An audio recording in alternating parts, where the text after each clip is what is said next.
பானு எங்க எவ்வளவு தூரம்? போலீஸ் இலாக்காவின் திறமையை பாராட்டணும்னு தோணுச்சு. அத உங்க டிப்டி கமிஷனரை பார்த்து கை குறுக்கிட்டு வர. By the way mister Chakravarthi, உங்க நடிப்பு excellent. Hands off to you. Bhanu தெருவுல போற பொண்ண கைய பிடிச்சு எடுக்கிறதுக்கு எந்த ஆம்பளைக்கு உரிமை இல்ல. அது போலீஸ் அதிகாரிக்கும் பொருந்தும். Lay my hand. நாம 2 பேரும் காதலர்கள்.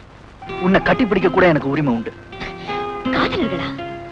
உங்க வாயால் அந்த புனிதமான வார்த்தையை சொல்லாதீங்க. சாக வரம் பெற்ற காதல் காவியங்கள் கூட அழிஞ்சு போகும். பானு, என்ன உளவு பாக்கிய வீட்டுக்குள்ள வந்தீங்க. உங்க குள்ள நிறைய தந்திரங்களை புரிஞ்சுக்காம நான் உங்களோட பழகுனேன். என் மனசு பறி கொடுத்தேன். தயவு செஞ்சு நான் சொல்றது கேளு. முதல்ல உன்னை நான் சந்திச்ச போது நிச்சயமா துப்புரை நோக்கத்தோட நான் வரல. தற்செயலாட்டம் உங்க வீட்டுக்கு கூடி வந்தேன். அந்த நேரத்துல நீ யாரு, உன் பிரச்சனை என்னன்னு சத்தியமா எனக்கு தெரியாது. I was an innocent tenant, believe me.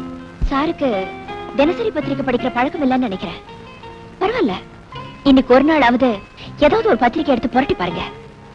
Police இலாக்கா திட்டமிட்டு தான் உங்களை என் வீட்டுக்குள்ள கொடுத்தனக்காரர் அமுச்சு வச்சாங்கன்னு எல்லா பத்திரிக்கையும் விலாவரியா வந்திருக்கு. பத்திரிக்கைக்காரங்களுக்கு கற்பனா சக்தி அதிகம். இன்னைக்கு வந்த செய்தியில கொஞ்சம் கூட உண்மை கிடையாது. கொடுத்தன வந்த பிறகுதான் உன்னை நான் உளவு பார்க்க ஆரம்பிச்சேன். என்ன செய்யறது? நான் ஒரு போலீஸ் அதிகாரி. என் கடமைகளை தட்டி கழிக்க முடியல. அதிகாரியை மட்டும் நீங்க நடந்திருந்தா உங்களை பாராட்டலாம். இதையும் உள்ள ஒரு நல்ல மனுஷன் மாதிரி என்கிட்ட நடிச்சீங்களே, அதை என்னால ஜீர்ணிக்க முடியல. பானு, உங்களை கதாநாயகன் நினைச்சேன். நீங்க ஒரு வில்லன் இப்பதான் புரிஞ்சுக்கிட்டேன். பானு, இனிமே அந்த பேரை சொல்லி கூப்பிட உங்களுக்கு உரிமை இல்ல.